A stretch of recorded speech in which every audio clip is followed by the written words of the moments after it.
Morning, church, and welcome to our morning devotion. Just came back from my morning walk. I was thinking of a thought today on the word intimacy. Okay, and let's turn in our Bibles to Genesis chapter 3, verse 8. And they heard the sound of the Lord God walking in the garden in the cool of the day. And I like that, isn't it? Like God, I like this thought. Let's pray. Father, we just thank you. We praise you and we worship you, Lord. Bless these thoughts. In Jesus' name we pray. I was thinking about like God longed for intimacy with man. No, that is one of the purposes that God created you and me. Like when God created Adam, he created all the creation, the sun, moon, and the stars, but he couldn't have intimacy with them. That's why God created man in his own image so that he could have an intimacy. It says when God created Adam, he walked into the garden every day and he had a fellowship with God, fellowship with Adam, and it was so pleasant. And that's amazing, like God constantly wanted to have that kind of intimacy even today with you and me in our walk, in our devotional times. He wants us to come early in the morning. It says he came early in the morning when the cool of the day to fellowship with Adam and Eve. And that's beautiful to think about. Like when we give those mornings to God, to talk to God, and God speaks to us. And oftentimes we may feel like this intimacy with Christ sometimes can feel like a distance reality, like or something like we feel like we are losing it. Now, one of the things that can happen as believers that we lose this intimacy.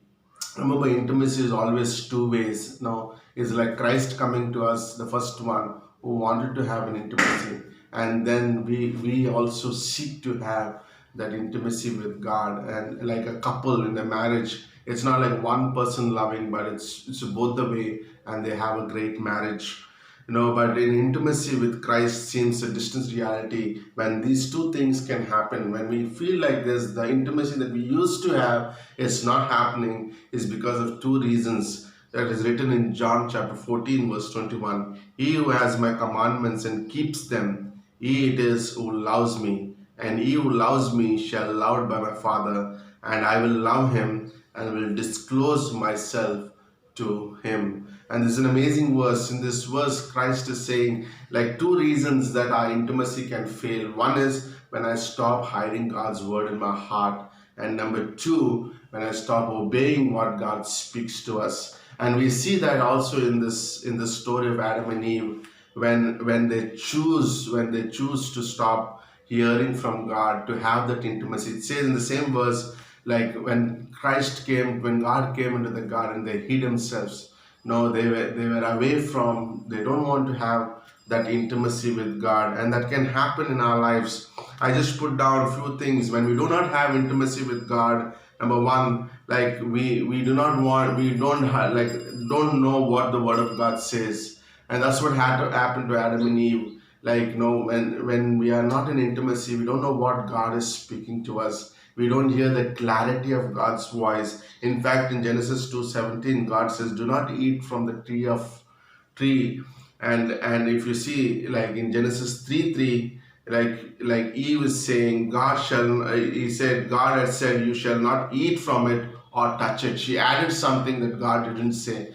And that can happen when we don't have the intimacy. We don't hear the word of God clearly. Number two, when we do not have the word of God, when we do not have that intimacy, we sometimes even challenge the authority of God's word. And it says in Genesis 3, 4, and 5, like Eve challenged the authority of God. When serpent has come to Eve and said, "Did God really said?" And the doubt has come into Eve's mind. Now she challenged God's word. Did God really said this? No, and that can happen when we lose that intimacy. We can even also challenge the authority of God. And thirdly, we also can, when there's no intimacy, we water down the word of God in our lives. It says in 2 Corinthians 2:17, many pearl adulterate the word of God. Like we adulterate, like a man who sells the milk and adulterate the milk by adding water. And sometimes we can water down the word of God. The value that we have for the word of God can reduce. And then we also twist the word of God when we have no intimacy. It says in 2 Peter 3:16, the unthought and unstable distort to their own destruction. Like the person who's not in communion with God, he can twist the word of God for his own advantage. And that's so important. Like God is constantly seeking to have that communion and intimacy with God, because He has a voice, He has a wisdom, He has thoughts from above for you and me that He wants for the day, for my week, and for my decisions in my life. And for that very reason, He wants to pour out his mind into our lives every morning. And He says He came in the cool of the day to fellowship with Adam and Eve. And today, God's seeking. God is the one who seeks. It's not like man went after God, but God sought for us and He came down. In the same way, God is still seeking today for the intimacy with the believers. I like what Psalm 119 verse 10 and 11 says. I seek you with all my heart. Do not let me to stray from your commandments. Here David is writing, like, I seek you with all my heart. I seek you with all my heart, and do not let me stray away from your word. And then he goes on to say, I have hidden your word in my heart that I might not sin against you. Like, that's amazing. When we have the word of God, we are very watchful. We are very watchful towards what God is speaking. We have a reverence for the word of God, and we give authority to God's word.